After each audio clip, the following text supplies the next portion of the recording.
আসসালামু আলাইকুম। আজ আপনাদের জন্য জর্দার রেসিপি নিয়ে হাজির হলাম। গড়ে থাকা সামান্য কিছু উপকরণ দিয়েই জর্দার এই রেসিপিটি করে নিতে পারেন এবং এটার টেস্ট হবে বিয়েবাড়ির মতো।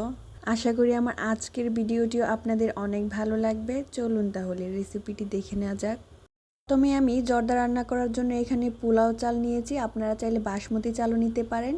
এখানে আমি হাফ কাপ পরিমাণ চাল নিয়ে এটাকে ভালোভাবে ধুয়ে কিছুক্ষণের জন্য পানিতে ভিজিয়ে রাখবো। এটাকে চেষ্টা করবেন অন্ততপক্ষে আধ ঘন্টার মতো ভিজিয়ে রাখার জন্য, এতে তাড়াতাড়ি ফুলে উঠবে। এবার আমি রান্নার প্রসেসে চলে যাচ্ছি।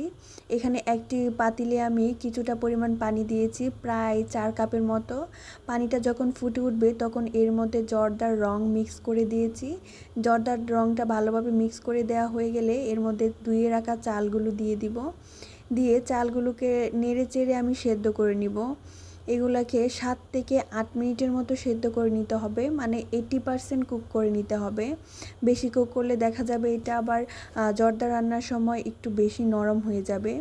এই তো যখন এইরকম প্রায় 80% কুক হয়ে যাবে তখন আমি এটাকে নামিয়ে একটা স্টেনার রেখে দিব।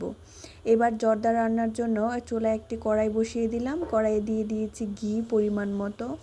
জর্দা রান্নায় অবশ্যই ঘি ব্যবহার করতে হবে। ঘিয়ের মধ্যে আস্ত গরম মশলাগুলো দিয়ে দিয়েছি। এখানে আমি তেজপাতা, এলাচ এবং দারচিনি ব্যবহার করেছি। এবার এগুলোকে একটু হালকা ভেজে নিব। যখন গরম মশলাগুলো থেকে অ্যারোমা বের হতে শুরু করবে তখন আমি এখানে হাফ কাপ পরিমাণ চিনি দিয়ে দিব।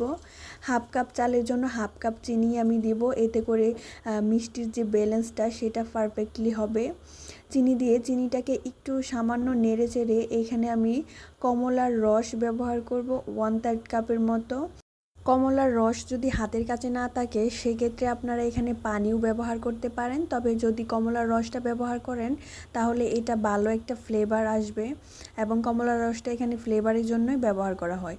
চিনিটাকে একটু নেড়ে চেড়ে যখন এইরকম একটা সিরাপের মতো হয়ে যাবে চিনির, তখন আমি যে স্টেনারে যে চালগুলো রেখেছিলাম সেগুলো দিয়ে দিব।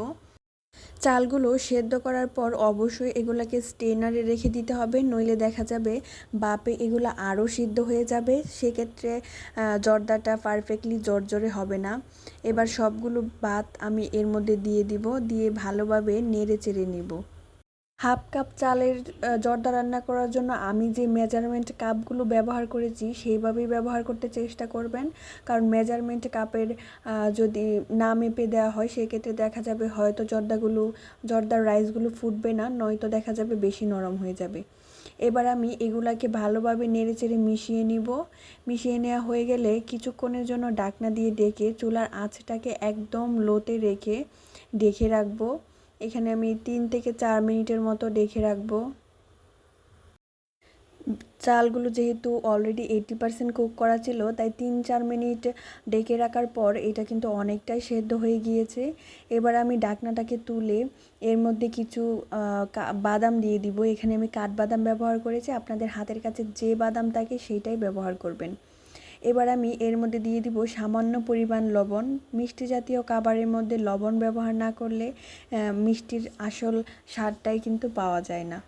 লবণটা দেওয়া হয়ে গেলে এবার আমি ভালোভাবে কিছুক্ষণ নেড়ে চেড়ে এটাকে নামিয়ে নিব। আমার জর্দাটা কিন্তু প্রায় হয়ে গিয়েছে। পর্যায়ে আমি জর্দাটাকে নামিয়ে নিব, এটা সার্ভ করার জন্য। আশা করি আমার আজকের রেসিপিটা আপনাদের অনেক ভালো লেগেছে। যদি ভালো লেগে থাকে লাইক, কমেন্ট, শেয়ার করে পাশে থাকবেন। ইউটিউব থেকে দেখে থাকলে অবশ্যই সাবস্ক্রাইব করবেন। আজকের ভিডিওটা আমি এইখানেই শেষ করছি। আল্লাহ হাফেজ।